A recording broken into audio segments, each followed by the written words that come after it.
The English swing of the PSA World Tour continues this week, as the British Open returns to Birmingham for the first time in over 2 decades. The Edgbaston Priory Club played host to the opening day of action, which saw 32 matches played across 4 traditional courts. The biggest surprises of the day saw Wildcard's Katie Malif and Curtis Malik advance to the second round. Malif took on Malaysia's Rachel Arnold in her opening day clash, as she featured as a wildcard at the British Open for the second consecutive year.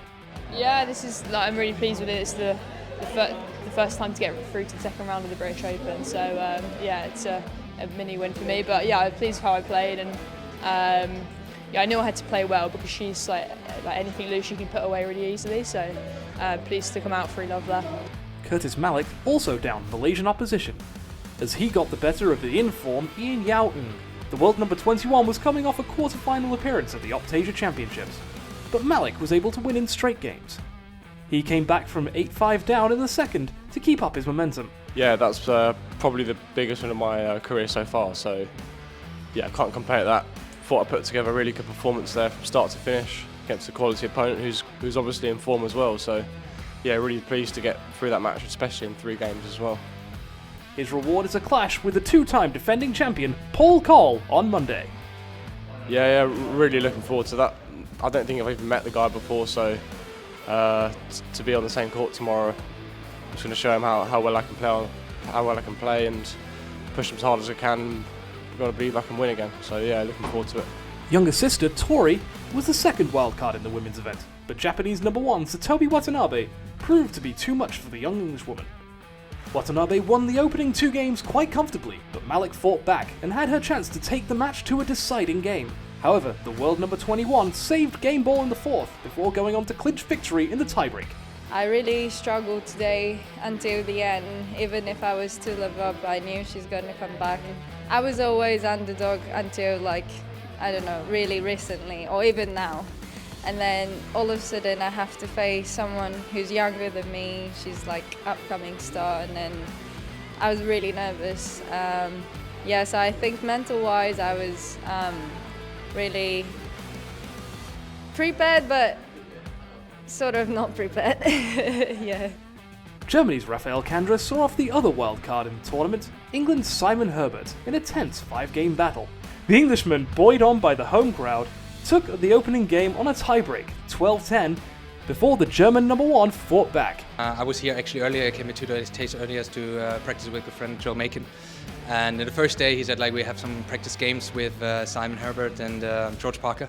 And while we were hitting, I got announced that I'm going to face him in the first round and not Sam Todd. So it was a kind of awkward situation, but I'm easy. I'm trying to find a way, still training with him. And so it was not that difficult for me. I think other players probably handle it more difficult, but I was trying to get on court, do my best I can, and then hopefully get a win in the end of the day. The last match of the day saw Scotland's Greg Lobban fight his way past the returning George Parker, who was playing his first match on tour in 2023 after injury. England's Nick Wall and Adrian Waller were on the right side of 5-game contests, as they defeated Frenchman Auguste Dussault and Egypt's Yahya El Nouassani, respectively. Hong Kong's Siquan Lau downed US number 1 Shah Jahan Khan, and Karim El Hamami overcame Omar Mossad in the day's longest match, winning the all-Egyptian clash after 93 minutes of squash.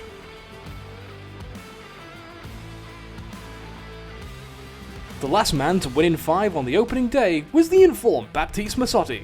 The Frenchman took on former world number 1 James Willstrop in a high-quality affair. Although the match only lasted for 54 minutes, Massotti admitted that he was stressed throughout the contest, thanks to playing a legend of the game in Willstrop. I knew since the draw came out that it's going to be a nightmare playing James in the first round of the British Open. I was glad that I didn't play on the glass court, full house. I was glad that I'm playing on the normal court. And but at the end, you need to play good. Still, you need to play good squash to win against him, even if he's older and older.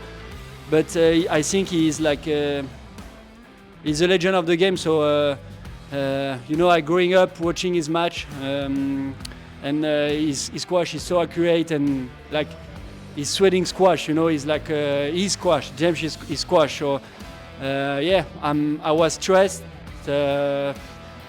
That was not very easy for me to came out this match, so I'm very glad that I won. In the women's draw, Egypt's Mariam Metwali and Hong Kong's Tomato Ho were amongst those who also won in 5 on the opening day.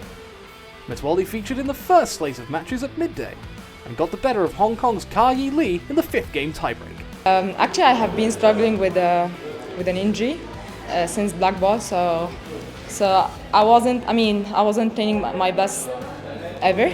So today I was just trying to stick to my game plan as much as I can, and I was trying to not to make it long, but it went to 5 games. She won 2 tiebreaks in the contest, with the latter being decided in the 5th game. Both women had match balls, but it was eventually the Egyptian who fought through to the second round. I was just trying to stay focused, and I was trying to keep pushing. And yeah, I'm just happy with the way I managed the match today. And she is joined in the last 32 of the British Open by Tomato Ho, who beat Egyptian opposition in Hannah Moataz. The Hong Konger lost out in a 3rd game tiebreak, 14-12, but fought back brilliantly to win the 4th 11-9. In the 5th game, I just forget about what I have done on the 4th game or 4th of the game. I just want to start again from love ball. And then I start pretty good with 4 love or 5 love win at the 5th game. So I'm happy I can win until the end. South African number 1 Alexandra Fuller was the only other woman to win in 5 games on the opening day, as she had to hold off a comeback from Canada's Nicole Bunyan. Fuller had led by 2 games and looked comfortable, but the Canadian fought back strongly to send the match into a deciding game, saving match balls in the 4th. The South African was able to regroup well, and a tight 5th game went her way, to move through to the second round on Monday. The other major shock of the day saw American Timothy Brownell produce a great performance to down world number 25 Sébastien Bommelet in 4 games. Despite sitting 28 places below the Frenchman, Brownell was in top form, and fought well after losing the 3rd game to book his second round place. Honestly, I had a lot of nerves in this match. People think it's pretty easy to play as the underdog when you think you got no pressure on you, but the way the tour is right now, it's so tough in the 10K level that I really wanted to just make the most of the opportunity and try not to overthink it. But in the 3rd game, I obviously tightened up a little, so it was massive to start the 4th well, because I know he was never giving up because he backed himself physically. So at the end of the 4th, really, even if I had a large lead, I just knew it was never over. So I had to really kind of batten down the hatches, and I'm so happy to get through there. What a huge win for me. One match on Sunday did not play out to its conclusion, as India's Ramit Tandon had to unfortunately withdraw midway through his contest with Mexico's Cesar Salazar. Salazar will face former world champion Tarek Momin on Monday afternoon. For more on today's action, visit psaworldtour.com and join us for the second round at the Edgbaston Priory Club on Monday afternoon.